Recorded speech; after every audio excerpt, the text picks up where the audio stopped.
Bago ko umpisahan 'tong episode 12 ng pagbabasa ko ng comment section ng anti-supot, bigyan ko lang kayo ng konting kwento at trivia tungkol sa history ng Bitcoin. Kasi ako talaga, bilib talaga ako dun, bilib ako dun. Kaya talagang meron akong amount na hindi ko ginagalaw dun. Bilib ako dun kasi pine-predict ko na by 2030 lalong mataas pa yung value nun, mga times 10. Times 10 yung value nun sa 2030. So, history. So, nung 2008, si Satoshi Nakamoto hanggang ngayon, at mukhang hindi na darating yung panahon na malalaman natin kung sino at ano siya, si Satoshi Nakamoto. Kasi noong 2008, nag-i-email lang siya sa mga expert na mga computer scientist, sila si Hal Finney, Nick Szabo, ganun. Nag-i-email siya doon anonymously. Merong website nung time na yun na makakapag-email ka anonymously. Yun, nagko-communicate siya dun sa kanila.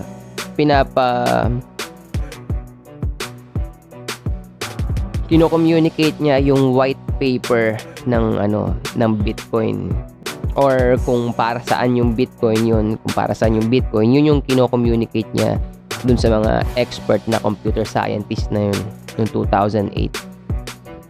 So, dahil mga computer scientist nga itong mga kinakausap niya via email,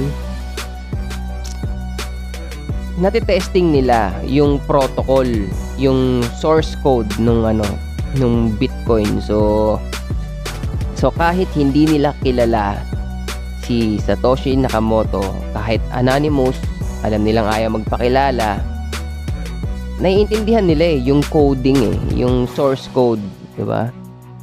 Naiintindihan nila yung coding. So, nakikita nila yung potential. Pwede talaga to.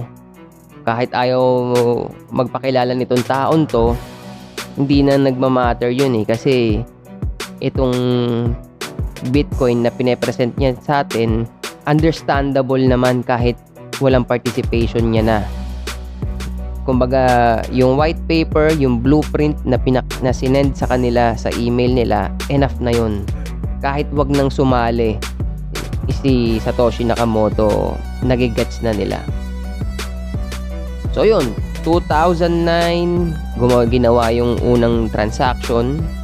Nagkaroon sila ng unang transaction sa Bitcoin network hanggang nung 2011 ba 2012, nung nagkaroon ng yung Silk Road, dark web marketplace. Pag sinabing dark web marketplace, dito nangyayari yung black market. Pwedeng drugs, kalakaran ng drugs, ganyan, o mga ganun, yung mga binibenta sa black market. So syempre para talagang safe yung mga illegalista na nagpa-participate dun sa Silk Road, dun sa dark web na yun, Bitcoin ang ginamit nilang currency. Tapos paglipas ng panahon, 2013, nahuli rin sila ng US government. Hinuli, sinut down. Kasi hindi naman papayag ang US government ng ganun na gumagawa kayo ng bagay na hindi namin nare-regulate, diba? Hindi papayag yun. So, hinuli, naipasara yung website. So, sara na yung website. Ang sunod nilang titirahin, yung Bitcoin network. Kasi nga, yung Bitcoin ang ginamit Yun ang mga ginamit sa transaction Wala, hindi nila magawan ng alterations yung network. Hindi nila kaya burahin. Hindi nila kaya i-tamper. Hindi nila kaya gumawa ng alterations. Hindi nila kayang i-manipulate. Kahit ito na yung FBI, CIA na to ng United States Kumbaga, yung mga computer scientists nila, highest level din yun. So, yun yung nagpatunay na yung promise ng Bitcoin na mag-provide sa mundo ng decentralized protocol, decentralized network, meaning walang central point of control, walang isang tao ang kumokontrol, walang isang tao ang nagbo-boss-boss. Kasi ang decentralized network, gumagana siya dahil sa mga taong nagpa-participate, sa lahat ng taong nagpa-participate. So yun, napatunayan ng Bitcoin yung promise niya, napatunayan ng Bitcoin yung maaambag niya sa pangangailangan ng mundo. Doon na nagtuloy-tuloy na tumaas yung presyo ng Bitcoin. Dati, noong 2009, 3 pesos lang ang isang Bitcoin. Ngayon, 2025, halos 5 milyon ang presyo ng isang Bitcoin. So, isipin mo yun. Kung noong 2009, naglagay ka lang ng 3 pesos doon, hinayaan mo lang, meron kang milyon ngayon. That's crazy, dog. So, yun lang. Yun lang yung trivia ko. Punta na tayo dito sa episode 12. Fouquerat versus Queen Hera, traidor sa kaibigan. Dito sa episode na to ng Anti-Supot, pinag-usapan namin yung nangyari kay Fouquerat at kay Queen Hera, na para bang nilaglag ni Queen Hera si Fouquerat. Yan. Tsaka naisingit din dito dahil parang in the process nitong issue ni Fouquerat, para siyang nababash, ganun. Kumaga, umusbong yung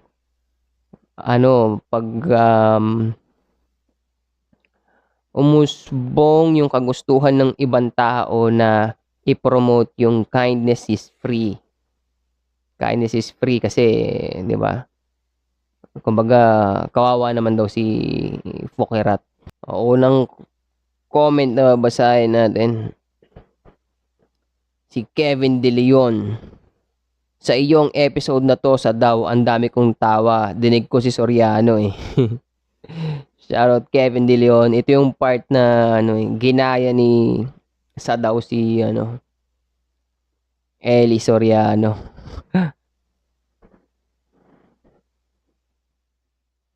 Sana pinatapos mo si Josh magsalita bago ka mag-opinionated 8.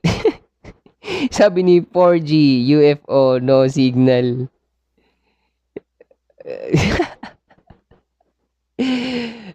Hindi ko na maalala to kung saang part ko siya pinutol nito. Pasensya na, 4G, UFO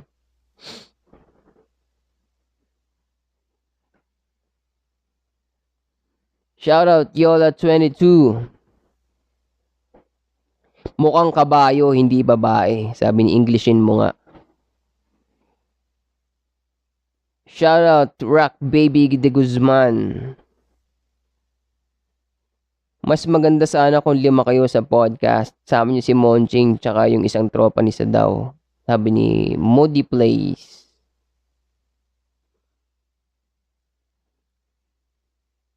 Hindi ba kasuputan kung hindi nyo Shoutout Daden Manayaw. Tawa ako ng tawa, kuhang-kuha ni isa daw si Bro Ellie. Sabi ni Jonah Villa 1785. Sama nyo si Josh A. Wolf dyan, sabi ni Aaron J. Kitoriano. Yung karunungan pa rin umaapaw, tuloy-tuloy lang mga idol, sabi ni Gerard. Ayos ka, Gerard. Thanks for appreciating.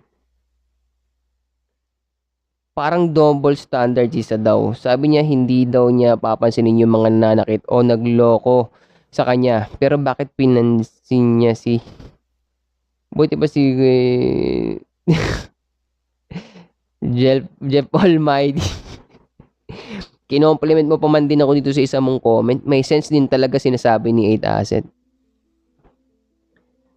Kaso may hot take ka pang kasunod dito, Jeff Almighty.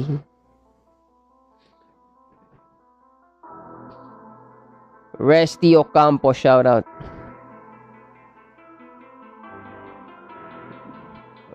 Red Brown, shoutout.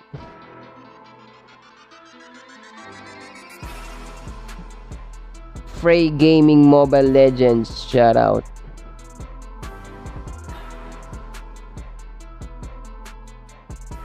James Rodriguez, shoutout. Christian Viray, shoutout. Tama nga yung way nyo ng pagpuna at pagsaway sa mali, mga idol. Biblical din, ganyan daw dapat ang paraan, sabi sa Biblia na binasa dito ni Brother Eli sa video. Oo, to napanood ko to yung kay Brother Eli kung paano raw magsaway ng mali. Yung pagkakaintindi ko dito sa part na to ng pinapaliwanag ni Brother Eli na pag mali yung tao, pag mali talaga, lalo na kung parang ang binigay niya example dito, lalo na kung tungkol sa Diyos ang pinapahayag.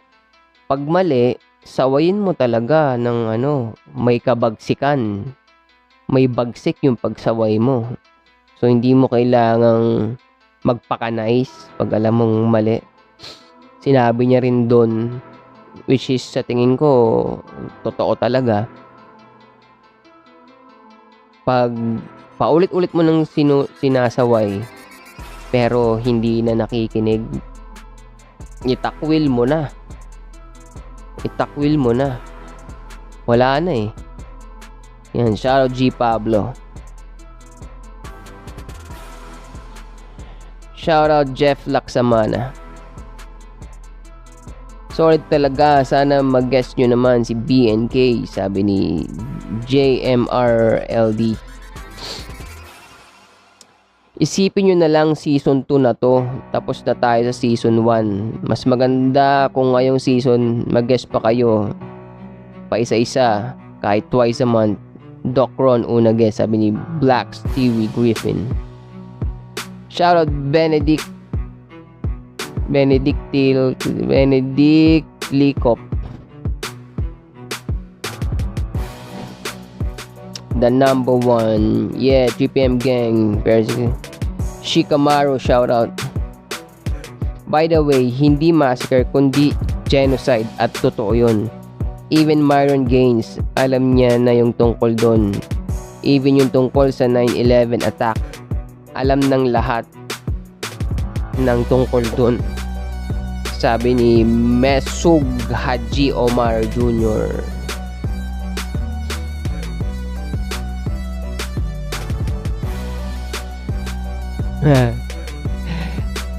Teka lang sabi ko lang to. Anti-support pero may support na kasama, hahaha. Nerd naman yan. Kala mo talaga may tira content yan. Dati crypto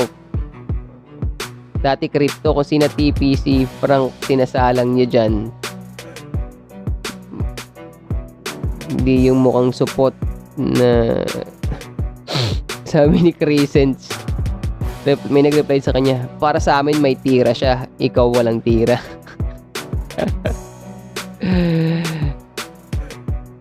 Wala Crescents wala sorry Crescents. American Psycho Christian Bale, sabi ni The Watch Zero. Abelard Dog, shoutout. Stephen Jobs, shoutout.